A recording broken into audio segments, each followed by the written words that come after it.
Lee Barnes. I'm in Piedmont, South Carolina.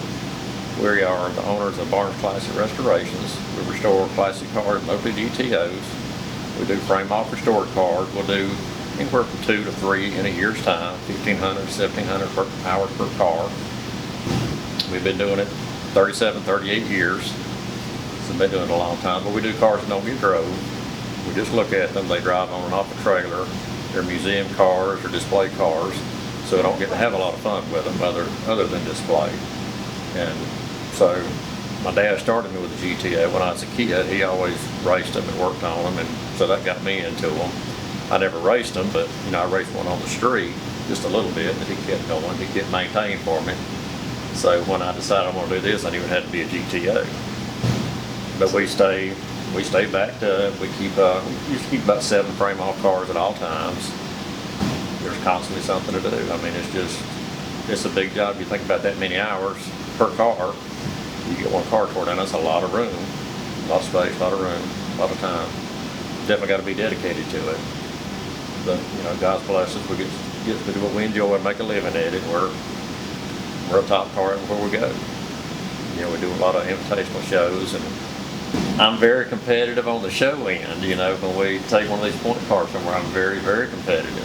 I mean, but I just enjoy the cars and the company and enjoy going down the track. Because these cars I don't get to enjoy like that. You got to be very careful putting one in trailer. We have done several cars that had no fluids at all in them. Everything is restored top to bottom. There are no fluids. They do not run. They're display only. So it's a lot of work to move those around. Well, I started going to the races, watching Southeast Gassers, and I'd get fired up every time I'd go. And I'd always wanted to race. My dad tried to race when I was growing up, and when I started seeing these cars and how control they were, it just really did something to me. So I think about it. I thought, well, I'm gonna build one, and I put it off until next year, go back to another race, and watching them, and got fired up again. So I started looking.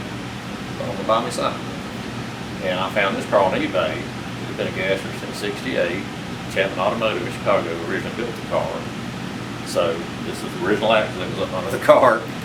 And so I bought it, sight unseen on eBay, had it delivered, and it was not what I was expecting. It was all there, but it was really, really rough, really bad. So it took a lot of work, but it is a documented 5-power 4-speed GTO. It's a real car.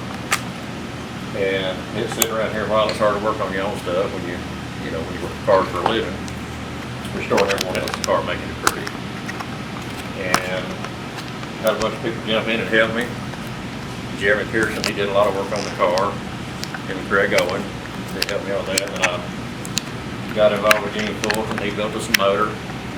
It's a 540 cubic inch. It's a Merlin block with rotor heads. Runs really well, but I'd never in my life been in a race car until I got in this car. Everybody said you started with the hardest thing you could ever drive. I said, well, I don't know the difference because it's all I've been in. I had always drag race on the street, these old GTOs, but they weren't race cars, just stock cars. But once I got out there and finally started running the car, I was really nervous. Like I said, I couldn't take my helmet off the first time I drove. A buddy of mine, Kevin, we call him Helmet Guy now, he took my helmet off for me because my hand was just like his, so he was shaking so bad.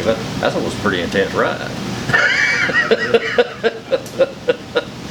But Gene Fulton drove a few times and taught me a lot. And Rick Porter drove the car, old Night Stalker, he's been in it.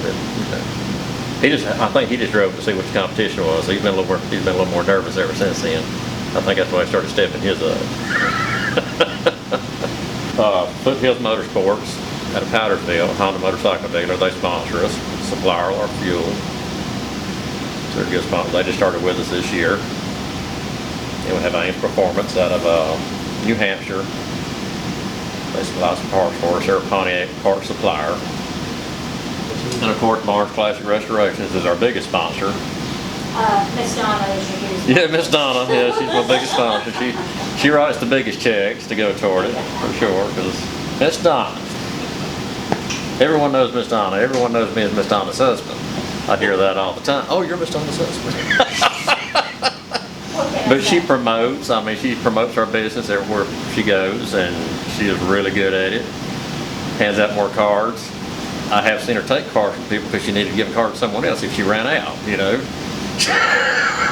That's just her. That's just her nature. But she did threaten me at one race a couple years ago. I guess first year out, she said, What was the first year out? everybody's name was on your car but mine. I said, well, you've not really been crazy about the car. I didn't figure you want your name on there because she wasn't really thrilled about it.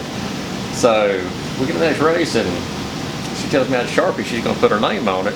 So I get Charlie to come over there and he put her name on there. I had a Sharpie in hand. Yes, you did. So I ran and got Charlie and he took care of it. So that's Miss Dawn. She is behind the scenes, but she you know, takes care of the operations of the business and makes sure everything gets done, all the billing, pictures, all that. Because, you know, most of our clients, we never see a lot of them we've never met, done multiple cars for them. They send cars and, you know, we send them a completed car in the end. But we've got quite a few of them like that, just around the nation we've never met. So we don't get a lot of people walking in or out. But I'm into details, and you might notice this is probably the only gasser out there with original T3 headlights in it. I don't know if you noticed that or not, but it's got a lot of inspection marks on it here and there, you know, that the factory would have done. They wouldn't have done on this car, but that's just my thing. Day coated glass, original heavy glass. All the inspection marks on the frame. Car has been in rotisserie, so it's rotisserie restoration. Had this front end up under. Now, we did change the rear. Jeremy Parrish and Craig Owen, they built the rear suspension in the car.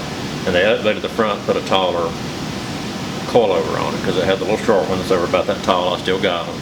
But the small coilovers, but they were froze up. So other than that, it's, you know, the car had a sheet metal repair on it, a lot of panel replacement, but it's original quarters on the car. I say it is a documented real GTO. That's one thing you never see me with is a clone car. I just love to do, you know, what I get to do. I really do.